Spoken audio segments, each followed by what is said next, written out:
Sure you're recording this time? 100%. Derek's recording. That's recording. Everything is recording. We have 4 things to check now. Oh, God. We have 4 things to check. This is what it takes to make this a better show. With beautiful mountain air. We're not in the mountains. Welcome to this week's episode of STS. This is a parkour news show of sorts. That's what we're calling it. Yeah, we can call it that. News that matters to us. Things that we heard about in the past week that we thought, hey, let's talk about those in front of a camera for everyone to see. That might be giving us too much credit. What?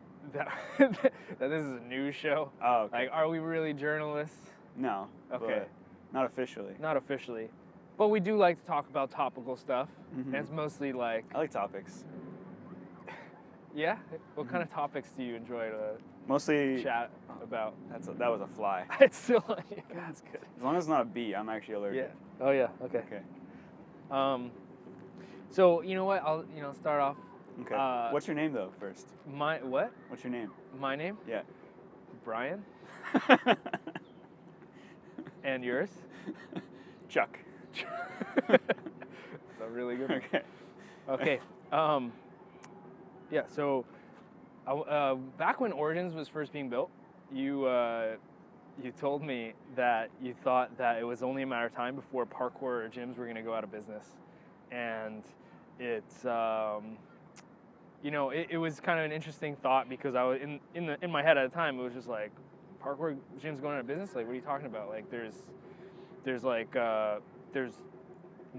around the time there was like not a whole lot of parkour gyms. And so it just made sense to me that I was just like, well, you build a parkour gym, people are going to train at it, and you're going to grow the sport, and it's going to be a really long time before they start going out of business. But we found out that the KRAP Gym in Italy is going out of business. Yeah. So, like, what do you think of that? Like, how did you know this was going to happen? And what can we do to stop it? Well, first of all, I don't know if the things that I thought would close gyms are actually even to this case, because they do say on their website that they're looking for a new space and it's not the end. Right. But then there's also something about that they couldn't pay for that one anymore. Mm-hmm. Yeah, maybe it's just like in a really like excellent location, or it's just a really expensive place, or maybe it's too big and they need to downsize. But either way, by the sounds of it, they were losing money. Yeah, or maybe the Italian economy is in the trash right now. It could be like everything else. Could be as well. All the other. Yeah. Well, so that's the thing about parkour is, to most people, parkour isn't a must-do thing. It's a luxury. It is. Yeah. It is a luxury. A lot of people would put as much value into taking parkour as getting their nails done or getting a haircut. Things that you don't necessarily need to pay to do. That's why they're doing it. I think yoga. there's part of the parkour culture that's very into fitness, and certainly that's what I would promote to people, is that you could do parkour to get in shape, and it embodies a healthy lifestyle. But most people just don't see it that way yet. And so what was it that why did you think that parkour gyms were going to go out of business? Mostly because there's going to be too many of them. Okay, so it's just like oversaturation of the market. Yeah. I just, particularly the way I see it in the United States right now, there's so many.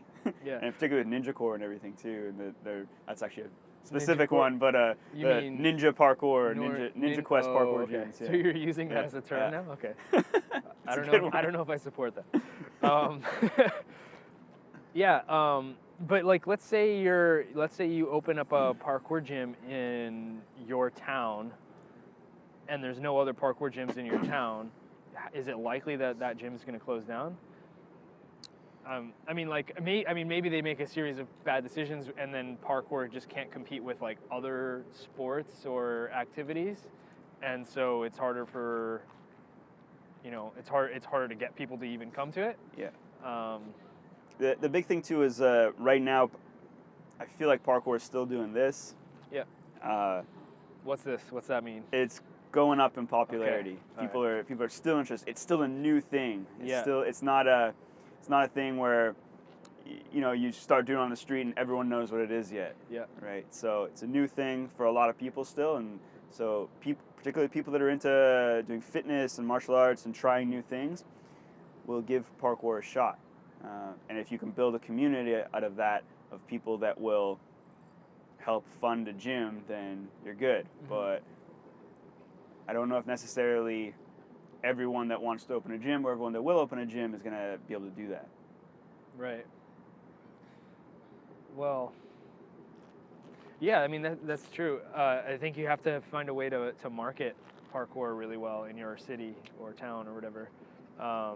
And if you're just kind of located in this like back warehouse in an industrial park, and you you have no way of getting people to know who you are, where you are, then it's gonna be really hard to stay in business. I think we have a pretty lucky situation with where we're located. But do you think, so you're saying like, yeah, look around, it's pretty good. Do you think so? Like, do you think parkour is gonna go like this for a while, and then like, do you think it's ever gonna kind of go like this? Potentially, it could. Yeah, it absolutely could. That's a scary thought. Well, the other thing too is you have CrossFit was booming for a while, and CrossFit's going down right now. Mm-hmm. And then you have other things that are similar to parkour, like all the movement coaches out there and movement culturists that are promoting a really similar type of activity that actually doesn't look as scary. Yeah, that's true, yeah. But and the interesting thing with CrossFit is like, how many CrossFit gyms are in there in Vancouver? There's like... a lot. I can think of at least like 10. There's a couple that have closed though. Yeah, but like that's oversaturation. Like with parkour, I don't think we have reached that point yet. It wouldn't surprise me if that does happen in the future. I mean, it's just like martial arts dojos or whatever,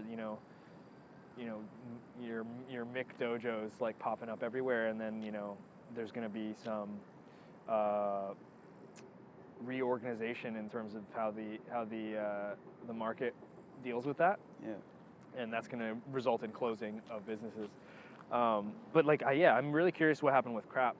Like, I wonder why that specifically just didn't work. Like, were they doing classes? Was it just like an open gym facility? What played into that? I imagine the look of the place that didn't help that much, just for bringing in general public.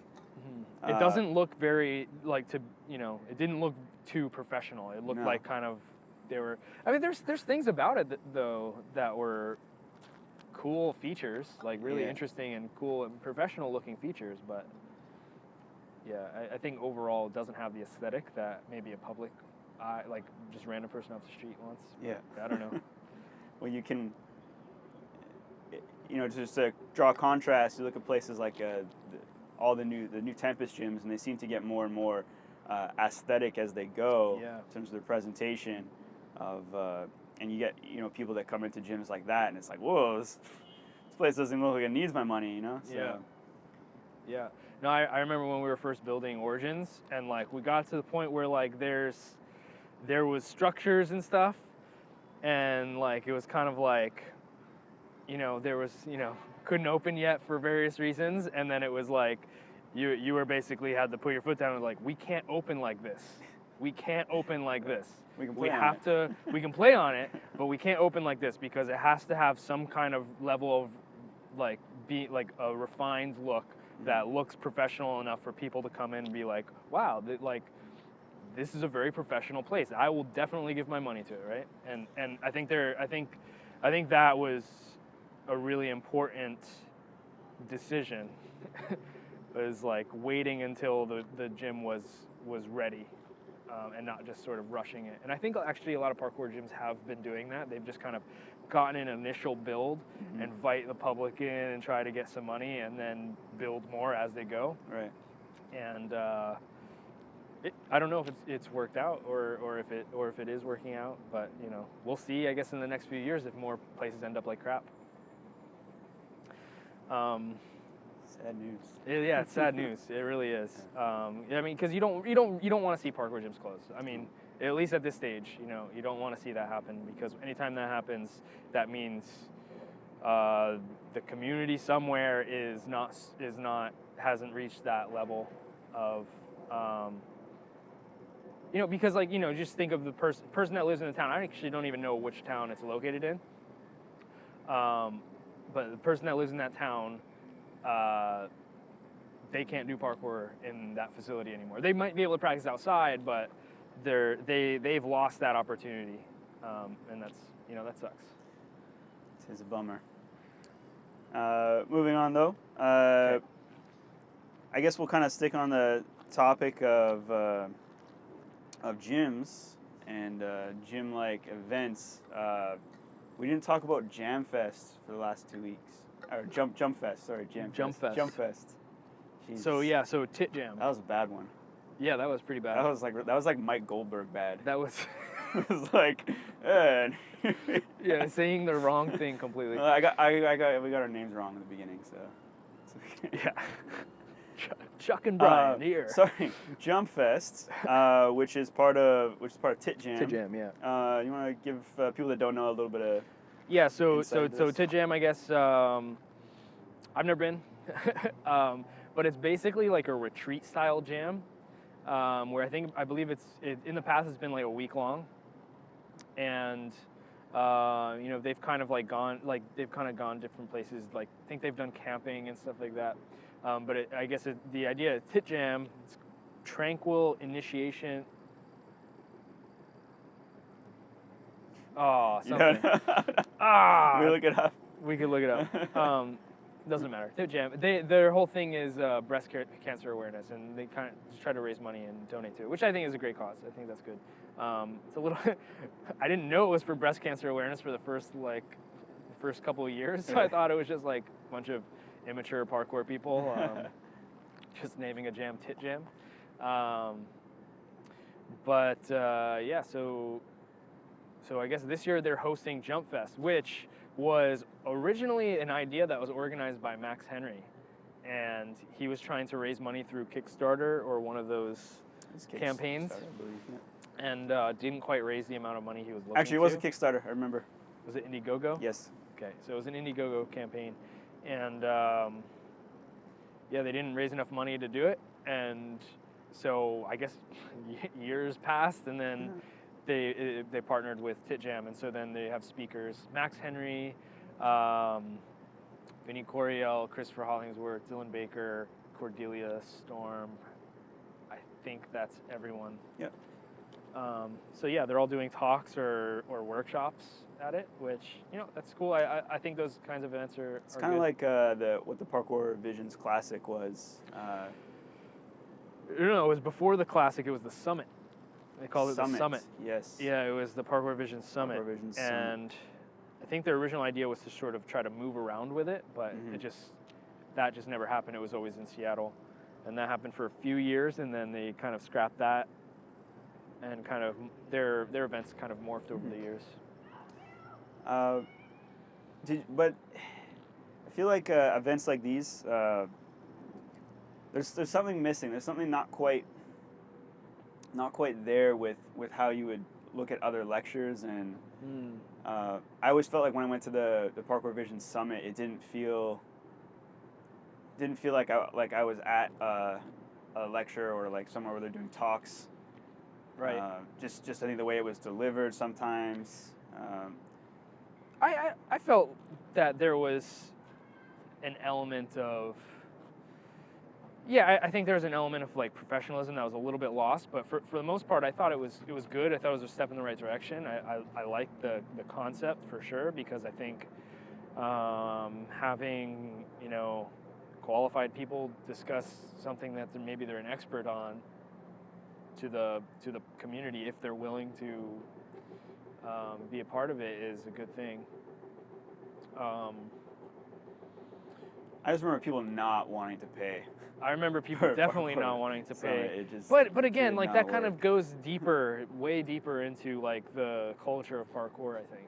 I don't think that's necessarily a problem with having speaking and teaching workshops.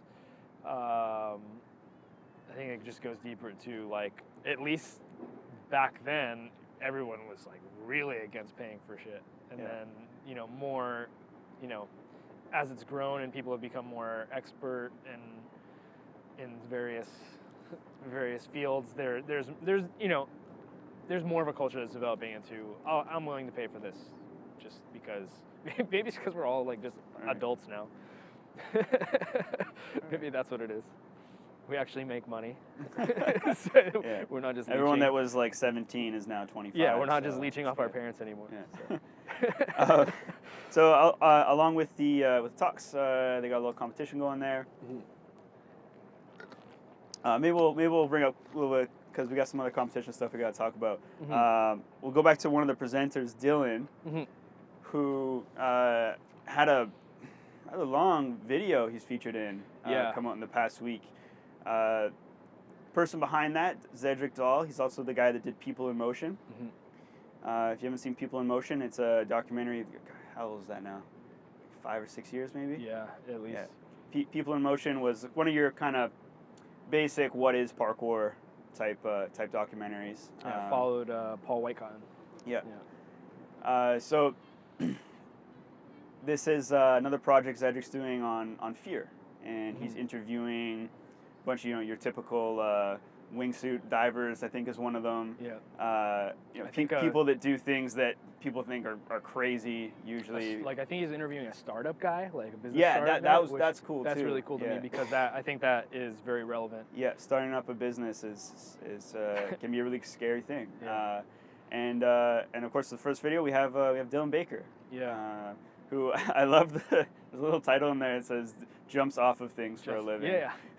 I found it's it not weird. corrected at all throughout the video. I found it weird. It was there. Yeah, I found it weird. It was there the whole time. But yeah, it's like an hour and 20-minute interview with Dylan, and what's your base impression? Well, I wanted to let people know that. So it is long. I think it's all great material. I think it's all definitely worth watching. I would promote people to watch it in two parts because there's actually two very clear parts. At around the 55-minute mark, Dylan starts talking about philosophy and personal development. But up until that point, up to the 55-minute mark, it's all about the whole manhood fiasco where he almost died and his kind of life story around that. So there's like a lot that goes into. Cedric asked him about, was it to get to how you are, was it nature or nurture? Asked about his parents and stuff. It's a really cool, insightful interview, almost like what we were talking about last week with Daniel Arroyo. It's kind of a coincidence that this came out right after. I really, really liked it. There's something about the way Dylan speaks that's very. He practices what he preaches. Like the major theme that he was trying to get across, I think, in the in his interview was basically composure, and composure as a life skill, composure in parkour, composure in everything you do, because I think that's a sign of strength and being calm in even the most extreme situations. I think that's a really relevant topic, and not just in parkour but in life. And I think that is a really interesting theme. But I think that's what's cool about it was in the interview you could see how composed he is. And speaking about competitions, Dylan consistently is the most composed athlete I've ever seen compete. Every time he's lining up to do something, whether it's a speed course, a skill that he's going to do, he just looks like he's bored. Looks like, he's not like all riled up and anxious. He's just, nice and relaxed position. And Can of like, can I go yet? Is it my turn? Okay, let's do it. It's very fastest thing you've ever seen. It's very, very interesting to watch him perform.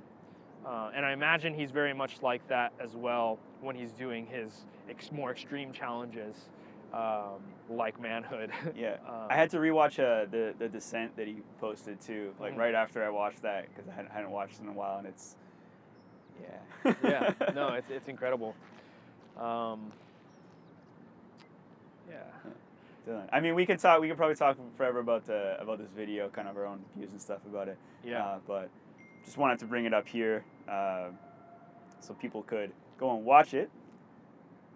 But he does talk about competitions in it, and he talks about how he does them, and he's not sure how he feels about them. He's had kind of mixed feelings about them. And another athlete, Luis Alkmim. Alkmim. Yeah. He came out with a little blog post he did About competitions after doing the Sao Paulo one, and he seems to have mixed feelings too.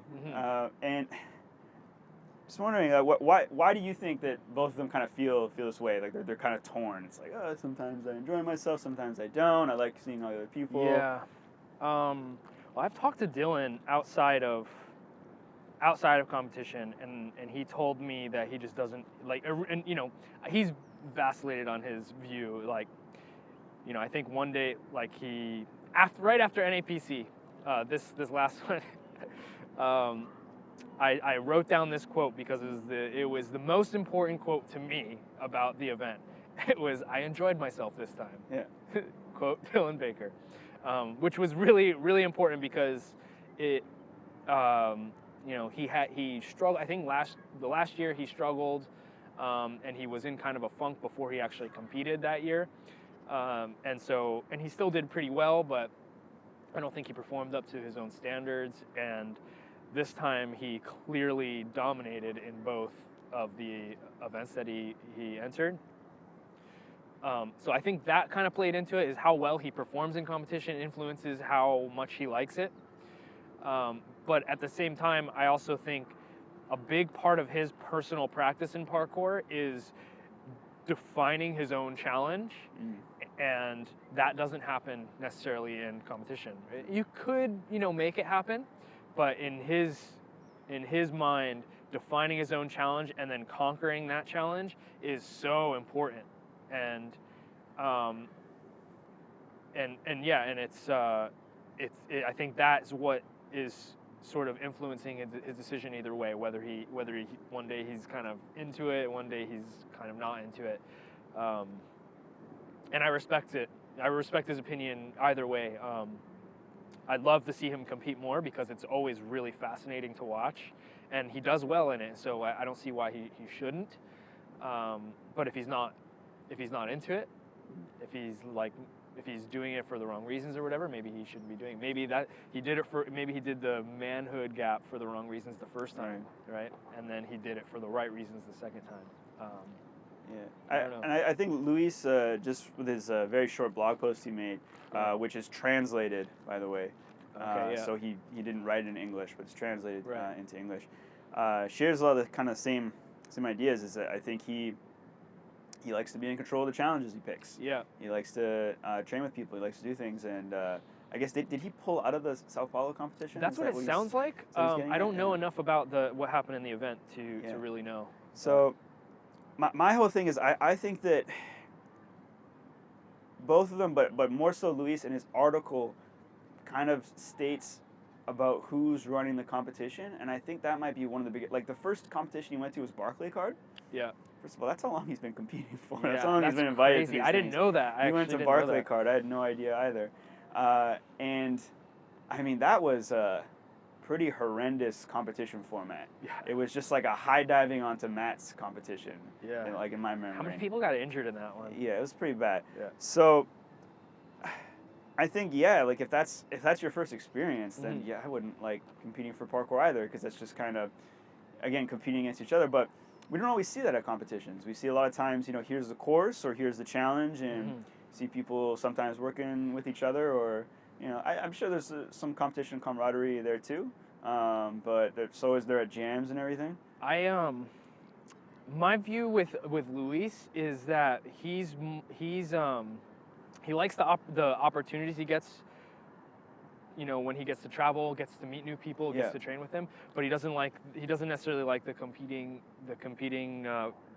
aspect of it because of potentially maybe he's not as composed in those circumstances. Well, he specifically says being judged against his peers too. Yeah, and I find the tandem racing style of speed courses, way more anxiety-inducing than like the standard like here's the course, and then I'm gonna run my best at a course, because you're constantly have somebody next to you. Because I mean, we sort of tested a tandem comp at Origins, and it was really short course, but I competed in it, and it was hard, and it was like there was so many things about it that I actually really didn't like, and I had a lot of negative emotion about it. Whereas typically, even if I don't do well in a course that's just a standard single person running the course, that I tend to, regardless of like if I come in first or if I come in last, I'm still like happy if I performed up to my own standard, right? If that makes sense. Whereas if you're directly competing against like somebody at the same time, there's a harsher kind of reality to it. Right. And I think that's sort of that's one of the things that could potentially influence him the other way. But I think the biggest thing for him is that he likes the community. He likes being around people. I think that's actually not necessarily true with Dylan. I'm sure. I mean, he's quite an introverted person. I just hate. I would say he's an extremely introverted person, but and he actually, I think he trains quite a bit on his own. So, and it's not that he doesn't want to meet new people and train with new people, but it's much less about that for him. And I think Luis, it's more about like the community and the training aspect about it. I think a lot of these guys that do competitions and then have negative experience, I think they should just sit one out and watch. If that's why you're going, is to meet the people. So he actually kind of like apologized in his blog post. Like he apologized for having those feelings, for having the. I think he was. I mean, it's hard because it's translated, but I think what he was getting at is for having that spot. Oh, right. For having that spot where other people could have. Other people who really want to be there. Take it seriously or whatever, take it seriously. But yeah. I don't know. I really think that if you went to maybe a competition that more closely mimicked what he's trains for normally, there's ways to do it. I mean, it's a puzzle. We're trying to figure it out. Yeah.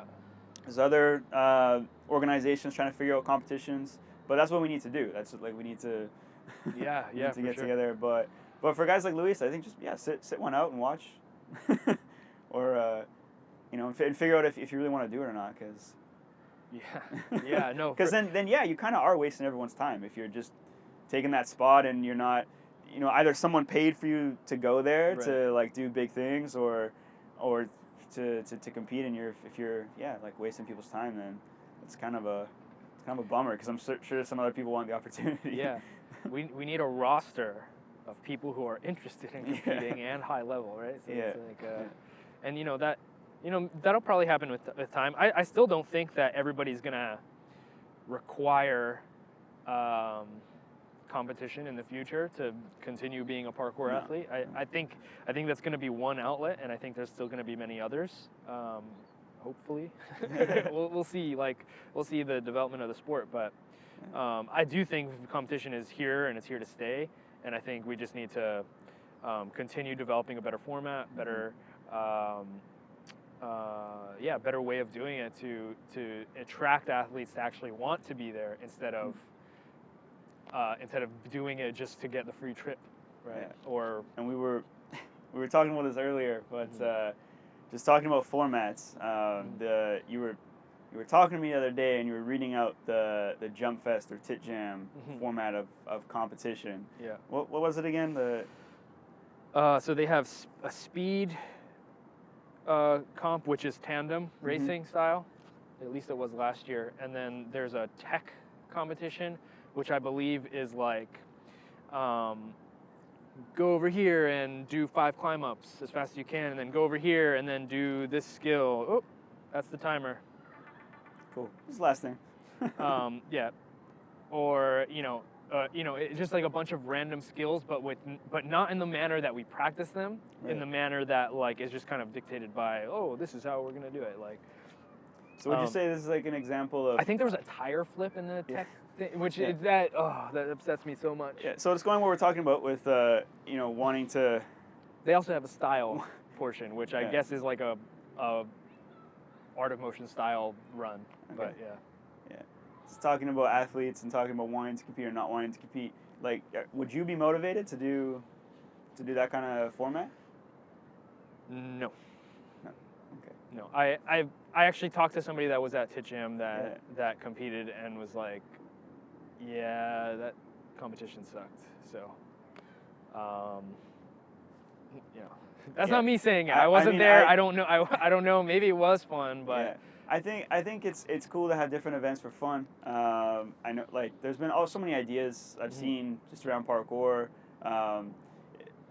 When we were I first started seeing people trying to do speed course or time trial competitions. They were afraid to call it a parkour competition, so they were boring, like terms from Ninja Warrior, like Sasuke competition was the thing, and that had lifting and sled pulling and stuff in it.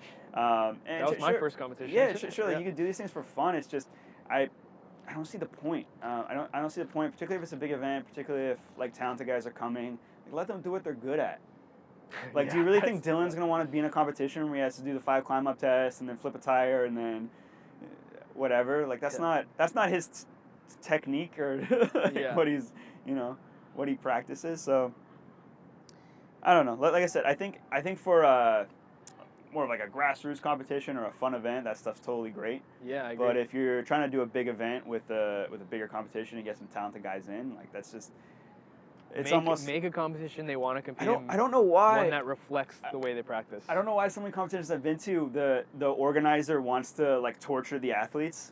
Sometimes like, oh, like, I wonder if you can fit through this, or like, you're gonna just destroy your legs pulling this and then have to run the gauntlet, and it's what are you like?